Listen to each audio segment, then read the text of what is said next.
오늘 우리에게 주신 말씀은 사도행전 9장 1절에서 19절까지 말씀입니다. 사도행전 9장 1절에서 19절까지 말씀입니다. 한 절씩 교독하고 마지막 절은 같이 읽겠습니다. 사울이 주의 제자들에 대하여 여전히 위협과 살기가 등등하여 대제사장에게 가서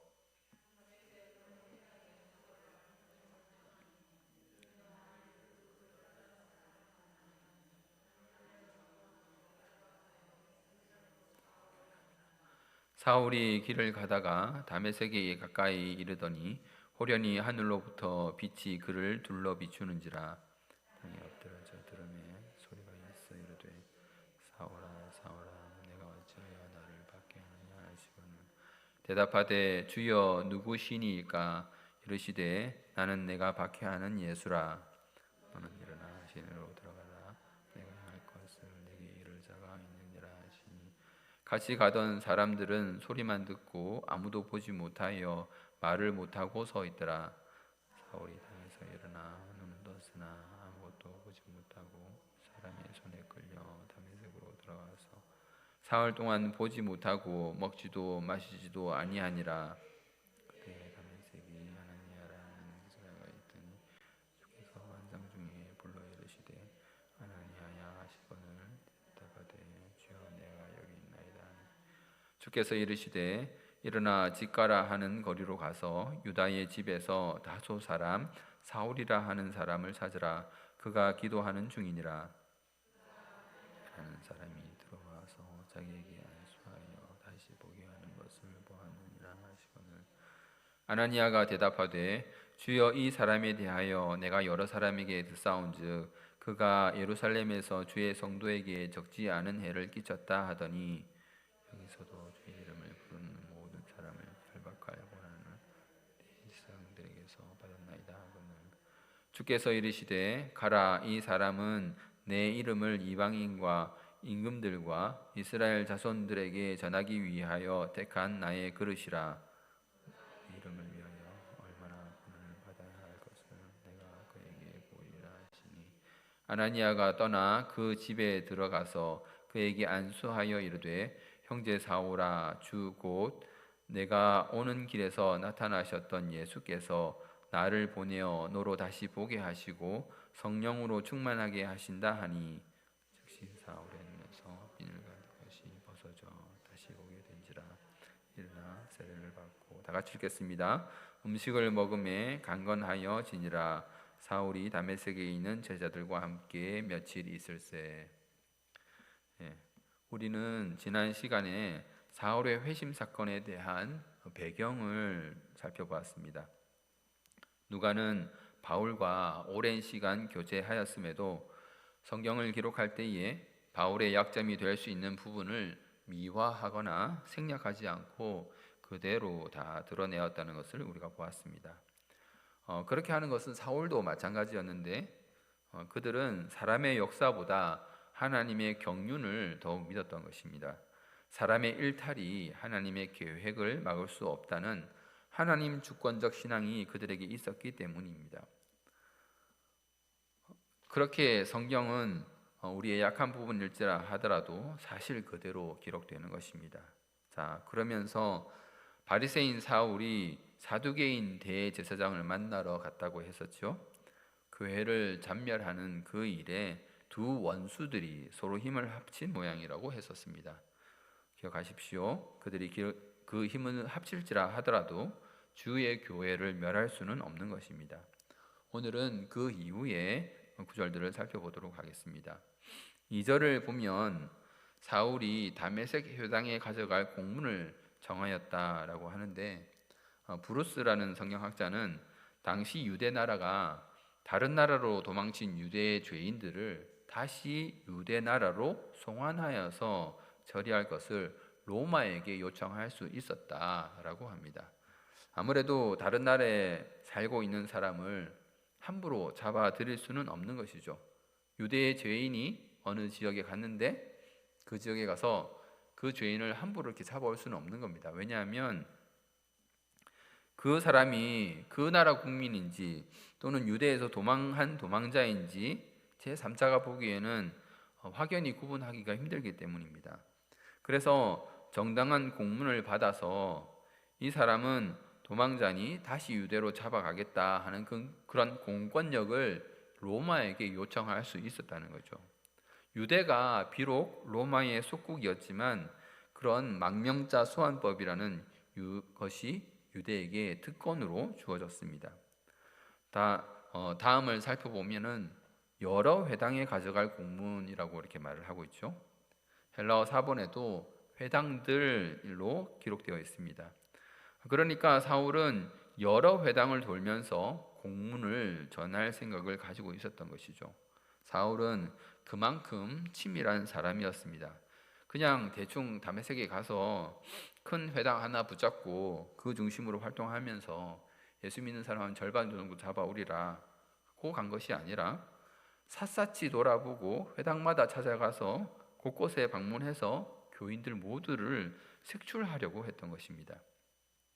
또 우리가 여러 회당 또 회당들에서 알 수 있는 사실이 있는데 그것은 다메섹이라는 도시가 결코 작은 도시가 아니라는 것이죠.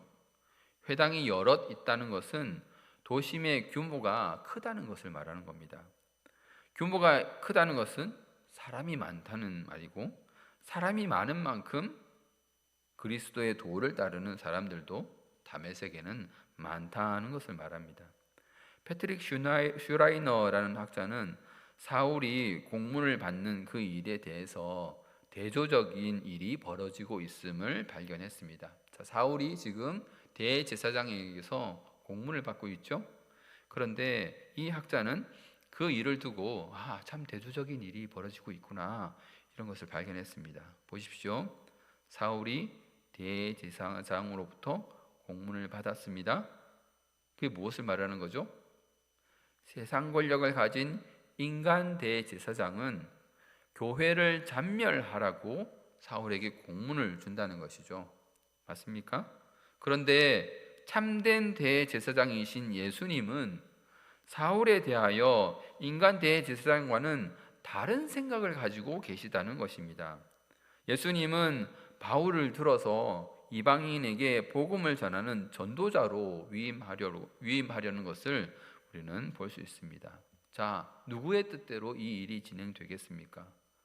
바로 세상의 참 대제사장이신 예수님의 뜻대로 되겠죠. 세상의 대제사장, 인간의 뜻대로 될까요? 아닙니다. 예수님의 뜻대로 참 대제사장이신 예수님의 뜻대로 그 일이 모두 이루어지는 것입니다. 모든 일이 그렇습니다. 우리가 인간의 뜻대로 고집을 부린다 할지라도 세상을 주관하시는 분은 하나님이시라는 것입니다. 2절에 또 보니까 예수 믿는 자를 조금 다른 말로 부르고 있죠. 뭐라고 부릅니까? 그 도를 따르는 사람이라고 이렇게 말을 합니다. 그렇죠? 이것은 예수 믿는 믿음과 삶의 방식을 말하는 것입니다.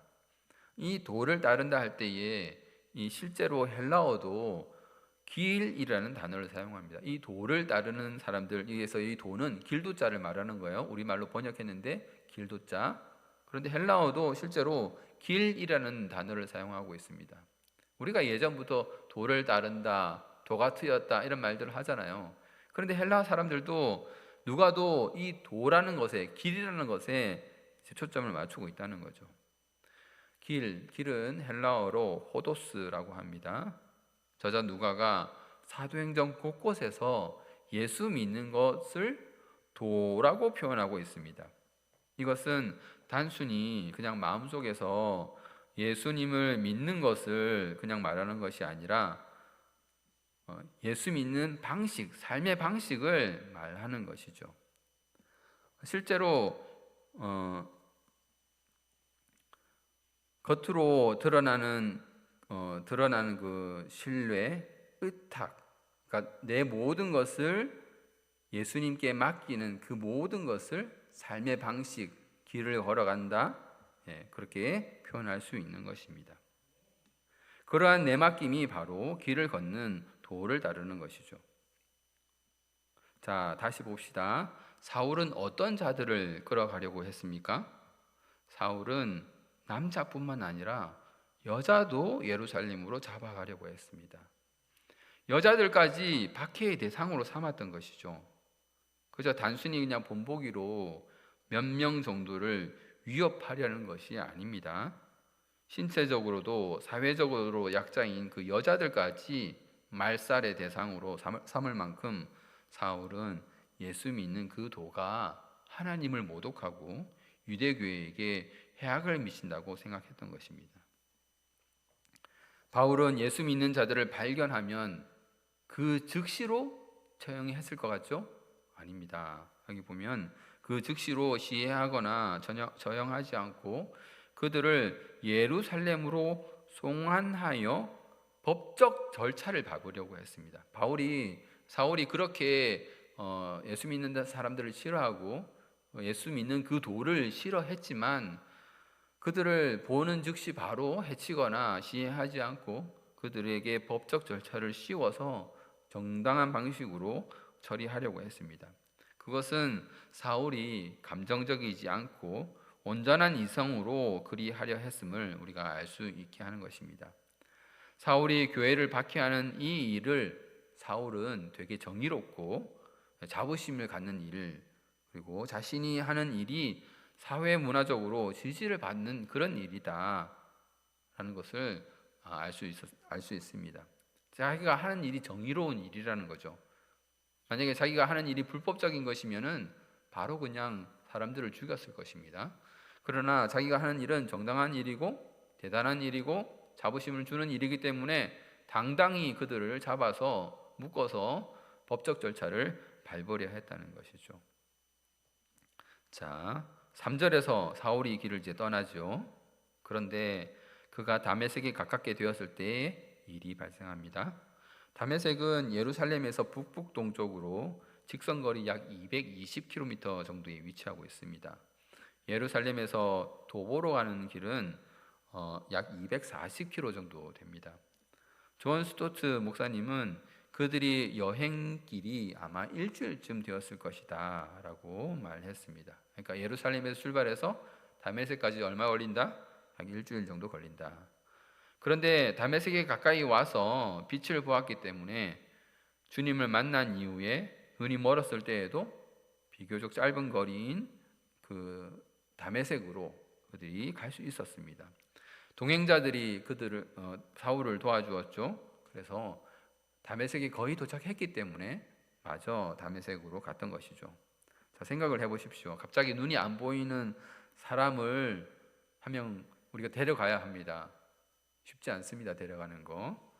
그런데 만약에 다메섹으로 가는 그 중간쯤, 그러니까 110km 정도에서 만약에 눈이 감겨졌다, 눈을 보지 못한다. 그럼 어떻게 되겠습니까? 왔던 곳으로 돌아가겠죠. 아니면 그 지역에 머물든가. 그러나 다메섹 근처까지 왔기 때문에 그는 다메섹으로 마저 여행을 했던 것입니다. 이것이 왜 중요하냐면 그럼으로 인해서 다메섹에 있는 아나니아를 만날 수 있게 된 것입니다. 그래서 하나님의 역사하심은 아주 계획적이며 치밀하다는 것을 우리가 알 수 있습니다. 사울이 기세등등하게 다메섹 그 입구까지 갈 때까지 그냥 두신 거예요. 중간에 변화시킬 수도 있잖아요, 그렇죠? 그런데 그 입구까지 가도록 내버려 두시고 바로 그 다메섹 성 앞에서 그 일들을 이루신 것입니다. 갑자기 하늘에서 빛이 사울을 둘러 비쳤습니다. 사울에게 빛이 둘러 비친 때는 정오였습니다. 어떻게 알 수 있죠? 성경이 안 나오는데 뒷부분에 나옵니다. 사도행전 22장 6절 가는 중 다메섹에 가까이 갔을 때에 오정쯤 되어 호련히 하늘로부터 큰 빛이 나를 둘러 비치매. 바울이 옛날 일을 회상하면서 한 말입니다. 오정쯤에, 정오쯤에 내가 그 일을 당했다. 그러므로 그 일이 일어난 때는 낮입니다. 그렇죠? 낮입니다. 정오, 오정이라는 말은 해가 정확하게 어디에 있는지 파악이 되는 때라는 말입니다. 해가 어디쯤 있는지 어떻게 알까요? 우리는 해를 신경 쓰지 않고 살고 있죠. 그렇지만 그들은 늘 그림자를 봅니다. 시간을 알아야 되는데 다 손목시계가 없잖아요. 그렇기 때문에 시간을 알려면 그림자를 봐야 됩니다. 그래서 그림자가 제일 짧은 시간, 그 시간이 바로 정오인 거죠. 그래서 정오인 것을 알 수가 있습니다. 그림자가 제일 짧구나. 그러면 그때가 정오인 것이죠. 지금 이렇게 갑자기 시간 얘기를 왜 하는가 하면 바울을 비춘 그 빛에 대하여 말하려고 하는 것입니다. 혹시 이럴 수 있잖아요. 그냥 해가 비친 거지. 해가 비친 거지. 또 다른 빛이 있었을까 하는 그런 의심을 할 수 있습니다. 그러나 우리는 그것이 아니라는 것을 알 수 있습니다. 일반적으로 빛이 어떤 대상을 비출 때는 그 반대편에 그림자를 들이우지만 사울에게 비친 빛에 대해서는 어떤 동사를 사용하고 있냐면 페리에스트랍센이라는 동사가 사용되어 있습니다. 그 뜻이 무엇입니까? 둘러 비추다라는 뜻이에요. 그러니까 빛이 스포트라이트처럼 이렇게 한 방향으로 쫙 비치는 게 아니라 사울을 둘러서 비춘다는 것이죠. 그 위치가 확실한 해, 그러니까 그림자를 들이우는 그 해하고는 다른 빛이다라는 것을 말하고 있는 겁니다. 3절에서는 이 빛 가운데서 사람을 만난 것이 분명하게 나타나지 않습니다. 그렇죠? 3절만 가지고는 이 빛 가운데서 사울이 사람을 만났다라는 것을 알 수 없지만 7절에 가면은 동행했던 사람들이 아무도 보지 못했다라고 기록하고 있습니다. 그렇죠? 동행했던 사람들이 아무도 보지 못했다. 그러면 이 말은 꼭 무슨 말입니까? 누군가를 봐야 되는데 아무도 보지 못했다. 그런 말이죠. 그래서 역으로 사울은 그 빛 가운데서 누군가를 봤다는 것을 의미하는 것입니다. 그들은 아무도 보지 못했다. 만약 사람이 아닌 그냥 빛이었다면 8절에 있는 표현대로 아무것도 보지 못했다라고 기록해야 될 것입니다. 그러나 성경은 아무도 보지 못했다라는 것을 기록하므로 사울이 빛 가운데서 누군가를 보았다라는 것을 알 수 있게 합니다. 그러므로 여러분 성경을 읽을 때에 이런 것들에 주의를 두고 읽으면 그동안 보지 못했던 것들을 알 수 있고 또 읽는 자들이 더 깊은 내용들을 알 수 있게 되는 것입니다. 자, 결정적으로 아나니아가 사울이 다메섹 도상에서 예수님을 만났음을 분명하게 말하고 있습니다. 그러니까 지금 철저하게 바울 외적인 관점에서 바울 이 말은 일단 잠깐 접어두고 바울 외적인 관점에서 이 사울이 다메섹 도상에서 만난 그 일에 대해서 우리가 지금 살펴보고 있는 겁니다. 사울은 자기 주관적인 일이기 때문에 자기가 그냥 그렇게 주장할 수 있잖아요. 그렇죠? 그런데 사울이 아닌 다른 관점에서 볼 때도 그 빛 가운데 누군가 있었다라는 것을 우리가 확인하는 것입니다. 아나니아는 어떻게 말합니까? 9장 17절이죠. 아나니아가 떠나 그 집에 들어가서 그에게 안수하여 이르되 형제 사울아 주 곧 내가 오는 길에서 나타나셨던 예수께서 나를 보내어 너로 다시 보게 하시고 성령으로 충만하게 하신다 하니 아나니아는 사울이 빛으로 둘러싸일 그때에 그 길이 없었잖아요. 그렇죠? 직접 본 것이 아닙니다. 아나니아가 근데 그 일을 어떻게 알게 됐죠? 주님께서 알려주신 겁니다. 환상으로 나타나신 주님께서 아나니아에게 그 일을 알게 하셨기 때문에 전혀 알지 못했어야 할 그 아나니아가 사울 앞에서 내가 길 중에서 예수님을 만났구나. 그 예수님이 나를 너에게 보냈다라고 이렇게 말할 수 있는 것입니다. 이제 마지막으로 바울의 말을 한번 들어볼까요? 사도 바울은 자신이 빛 가운데서 예수님을 만났다는 것을 말하고 있습니다. 바울의 증언은 9장 27절과 고린도전서 9장 1절, 고린도전서 15장 8절에 나타납니다. 나중에 한번 살펴보도록 하겠습니다. 자, 그 빛 가운데 나타난 그분이 사울에게 말을 합니다. 그리고 사울은 땅 위에 엎드려져서 그에게 말하는 소리를 들었습니다. 사울은 자신을 둘러 비추는 그 빛에 압도되어서 자신의 몸을 땅 위에 엎드렸습니다. 엎드려졌다. 수동태가 아니고 나는 엎드려지기 싫었는데 어쩔 수 없이 엎드려졌다, 이게 아니고 스스로 엎드렸다입니다. 엎드렸다. 스스로 엎드리다, 이런 뜻입니다. 능동태로 기술되어 있는 것입니다. 그러니까 사울은 스스로 그 빛에 몸을 숙이고 엎드린 것이죠. 빛 가운데서 예수님을 만나니까 그냥 빵 하고 넘어져 가지고 엎드러진 것이 아니고 스스로 그 빛 앞에, 빛 가운데 나타나신 주님 앞에 엎드렸다는 것입니다. 빛으로 나타나신 주님께서 막 능력을 발휘하셔가지고 이놈 꿇어 이렇게 하신 게 아니고 자연스럽게 바울은 스스로 엎드린 것입니다. 그리고 사울은 열려있는 귀로 자신에게 말씀하시는 그 음성을 듣게 됩니다.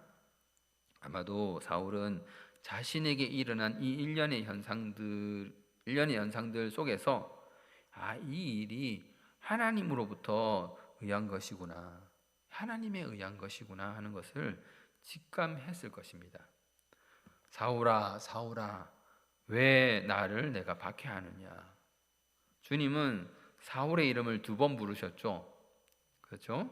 그런데 이것은 구약에서 하나님의 사람을 부를 때에 그런 2번 부르는 일들을 연상케 합니다. 창세기 22장 11절입니다. 여호와의 사자가 하늘에서부터 그를 불러 이르시되 아브라함아 아브라함아 하시는지라. 아브라함이 이르되 내가 여기 있나이다 하매. 하나님이 아브라함을 부르실 때 아브라함아 아브라함아 이렇게 부르셨어요. 창세기 46장 2절. 그 밤에 하나님이 이상 중에 이스라엘에게 나타나 이르시되 야곱아 야곱아 하시는지라. 야곱이 이르되 내가 여기 있나이다. 아멘. 그렇죠. 하나님이 야곱 부를 때도 그렇게 부르셨습니다. 출애굽기 3장 4절. 여호와께서 그가 보려고 돌이켜 오는 것을 보신지라. 하나님이 떨기나무 가운데서 그를 불러 이르시되 모세야 모세야 하시매 그가 이르되 내가 여기 있나이다.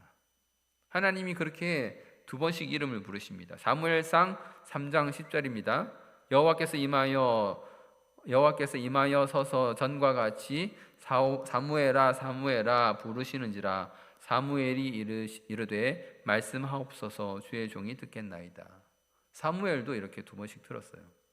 주님은 자신이 예수라는 사실을 사울에게 알려주기도 전에 사울에게 왜 나를 박해하느냐라는 그런 수사적인 질문을 던지셨습니다. 예수님의 그 질문, 왜 나를 박해하느냐라는 질문이 수사적인 질문이라는 거예요. 왜 이게 수사적인 질문이냐 하면은 주님께서 사울이 교회를 박해하는 그 이유를 몰라서 네가 왜 교회를 박해하느냐 이게 아니고 왜 교회를 박해하느냐라고 물은 것은 그 이유를 모르는 것이 아닙니다. 그러므로 이 수사적 질문의 본래 뜻은 무엇입니까? 너는 나를 박해해서는 안 된다라는 말인 것이죠. 우리가 여기서 잠깐 사울의 입장이 한번 되어보도록 하겠습니다. 지금 사울은 자기에게 말하는 그 이가 누군지 정확하게는 모릅니다. 그렇죠? 하지만 갑자기 빛이 자신을 둘러 비쳤고 그것에 압도되어서 스스로 땅에 엎드렸습니다. 빛 가운데서 자신에게 말씀하는 이 모든 것들을 볼 때에 이거는 신적 경험이라는 것입니다. 그걸 분명히 알았을 것입니다. 왜냐하면 그는 성경에 능통한 바리새인이었거든요. 아브라함과 모세에게 나타나셨던, 그리고 선지자들에게 임하셨던 그 하나님의 임재를 성경을 통해서 이미 잘 알고 있었습니다. 게다가 자기를 부르는 그 분이 자기 이름을 2번이나 연달아 부르시잖아요. 사울아 사울아. 그렇다면 자기에게 말하는 그 자, 음성을 내서 자기에게 말하는 그 자는 적어도 천사인 거죠. 더하면 하나님인 거고. 사울이 만약에 이걸 알았다고 하면 이제 왜 내가 나를 박해하느냐라는 질문에 뻥 쪄야 하는 것이죠. 사울은 지금 저 천사가 지금 내가 하나님을 박해하고 있다고 지금 말하는 것인가? 라고 생각했을 것입니다. 그렇죠? 사울아, 사울아, 내가 왜 나를 박해하느냐 그렇게 말했잖아요. 그런데 이게 다 신적 현상이란 말이에요. 하나님이 나타나셔서 나한테 하는 말씀이란 말이에요. 그러면 생각해야 할 거잖아요. 지금 내가 하나님을 박해했단 말인가? 지금 이 말씀에 의해서 사울은 자신이 하나님을 박해하고 있었다고 이해했거나 적어도 하나님 편에 있는 자들을 박해했구나 라고 아마 생각했을 것입니다. 그렇게 들었을 것입니다. 그러나 사울의 속마음은 아마 이해가 되지 않았겠죠. 왜 그렇습니까? 그는 율법으로 흠이 없을 정도로 완벽함을 자부했던 사람입니다. 하나님 편에 서서 일을 했던 사람입니다. 교회를 왜 박해했습니까? 신성 모독이라고, 하나님을 모독한다고 생각하고 했기 때문에 교회를 박해했던 것이죠. 그래서 하나님 편에서 이렇게 자기를 질책하는 것은 이해할 수 없는 일입니다. 사울은 그 소리를 내는 자에게 묻습니다. 누구십니까, 주님? 사울은 자신에게 말씀하시는 이가 누구인지 확인하려고 했습니다. 이미 심적으로는 자신에게 말씀하시는 분이 하나님이시라는 것을 직감했을 것입니다. 사울은 말씀하시는 분을 이미 주님, 큐리에라고 부르고 있습니다. 하지만 그는 확인해야 했습니다. 자신은 율법으로는 흠이 없는 자라고 자부했기 때문에 자신의 모든 인생 가운데 하나님을 대적하거나 하나님을 공격한 그런 기억이 없는 거예요. 그는 자기에게 말씀하시는 그분이 누구인지 확인해야 했습니다. 이 질문이 사울에게 유일한 의문인 것입니다. 내가 정말 하나님을 또는 하나님의 편에 있는 자를 박해했단 말인가? 보십시오. 사울의 이 말은 본문 단락 1절부터 19절까지 있습니다. 그 중에 사울의 유일한 말입니다. 사울의 회심이잖아요, 그렇죠? 사울의 회심 단락입니다. 그래서 그 단락이 1절부터 19절까지 있는데 사울의 말은 이거 하나밖에 없어요. 누구십니까, 주님? 주님이 말씀하십니다. 나는 내가 핍박하는 예수라. 예수께서 말씀으로 자신을 사울에게 계시하셨습니다. 예수님의 자기 계시로 인해서 사울은 자기에게 말씀하시는 분이 하나님이시며 동시에 그가 그토록 경멸했던 예수님이신 것을 사울은 깨닫게 된 것이죠. 아, 하나님이시구나. 동시에 내가 박해하던, 내가 싫어하던, 내가 경멸하던 그 예수가 하나님이시구나. 자신이 세상 권세를 가지고 진멸하려 했던 자들의 그 교회의 장시자 예수가 이제 더 이상 거역할 수 없는 하나님이신 것을 그가 알게 되는 순간입니다. 아마도 사울은 예수가 십자가에서 죽었고 유대에 퍼진 소문대로 사람들이 그 시신을 훔쳐간 것로만 알고 있었을 텐데 그 예수는 자기 눈앞에 이렇게 살아 계셨고 신이 자기에게 나타나셔서 음성으로 자기를 계시하고 있다는 그런 경험을 했던 것입니다. 그런데 자신은 예수 믿는 무리들을 박해한 적은 있어도 살아계신 예수님은 방금 처음 만났는데 그 처음 만난 예수님이 자신이 박해했던 그 무리들을 하나님이신 예수님과 동일시하여 말씀하신다는 것도 깨달았습니다. 자, 다시 한번 말씀드리겠습니다. 지금 사울이 예수님을 처음 만났잖아요, 그렇죠? 예수님을 처음 만났습니다. 근데 예수님이 지금 뭐라고 합니까? 왜 나를 박해하느냐? 그런데 사울이 박해했던 것, 지금 이건 압니다. 이분이 하나님이시고 예수님이신 건 맞아. 그런데 내가 박해한 건 예수님이 아니야. 나는 예수 믿는 교회를 박해했는데 지금 이 하나님이신 예수님이 나에게 뭐라고 말하냐면 왜 나를 박해하느냐? 그러면 이 교회는 무엇인가? 내가 진멸하려던 이 교회는 무엇인가?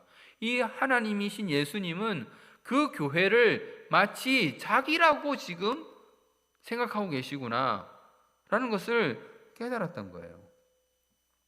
종교개혁가 칼빈은 바울이 경험한 이 놀라운 일들에 대해서 예수님이 자기 계시를 통하여 바울 자신이 하나님을 상대하고 있다는 것을 깨달았을 때에 바울은 계속해서 이렇게 하나님을 반역했다가는 큰 벌을 받을 수밖에 없을 것이기 때문에 당장 하나님 앞에 자기 모든 것을 뒤엎고 굴복했을 것이라고 말합니다. 예수의 자기 계시에 바울은 아무런 말도 하지 못했습니다. 그렇죠? 내가 핍박하는 예수라. 그러면 바울이 뭔가 할 말이 있어야 돼. 제가 그러려고 했던 건 아니고요.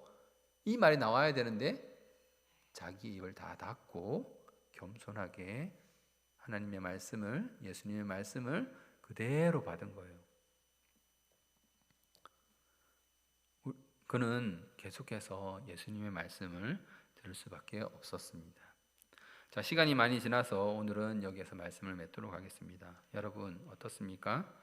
예수님을 만난 사울 또는 그 바울이 부러우십니까? 나도 한번 예수님을 만나봤으면 좋겠다. 하늘의 빛이 나를 둘러 비추고 예수님이 나의 이름을 2번이나 불러주면서 아무개야 아무개야 너는 이렇게 하거라 라고 해주시면 얼마나 좋을까. 그런데 여러분, 오늘도 우리가 몇 구절 나가지 못했지만 말씀을 깊이 연구하고 묵상하면서 또 그리고 무심코 흘려보냈던 그 단어 하나하나를 살펴보면서 예사롭지 않다는 것을 보시지요? 그때의 상황들을 보다 분명하게 상상할 수 있지 않습니까? 성경을 읽으면서 내가 바울의 입장이 되어보면 하나님이 바울에게 말씀하시는 것이 꼭 나에게 말씀하시는 것 같지 않습니까? 저는 이렇게 성경을 자세히 들여다보면서 그때의 상황들을 재구성해보고 또 바울의 입장이 되어보고 하니까 하나님의 말씀 하나하나가 감동이 되었습니다. 눈을 감고 사울아 사울아 하셨던 것을 상상만 해도 마치 내게 말씀하시는 것 같아 감동이 되었습니다. 여러분, 오늘은 따로 설교 내용을 정리하거나 적용점을 말씀드리지 않도록 하겠습니다. 몇 구절 되지 않으니까 집에 가셔서 1절부터 5절까지 한 단어 한 단어를 꼼꼼히 살펴보시면서 제가 설교했던 내용들을 한번 떠올려 보십시오. 내가 바울이 되어서 예수님이 부르시는 그 자리에 있다고 생각하고 그것들을 한번 읽어보시기 바랍니다. 그럴 때에 성경을 통해서 예수님이 여러분들을 만나시고 여러분이 또 예수님을 만나게 되는 것입니다. 여러분의 신앙이 한층 더 성장할 수 있을 것으로 믿습니다. 부디 주께서 주신 말씀으로 인해서 그리스도의 장성한 분량까지 성장하는 여러분들 되시기를 주님의 이름으로 소망합니다.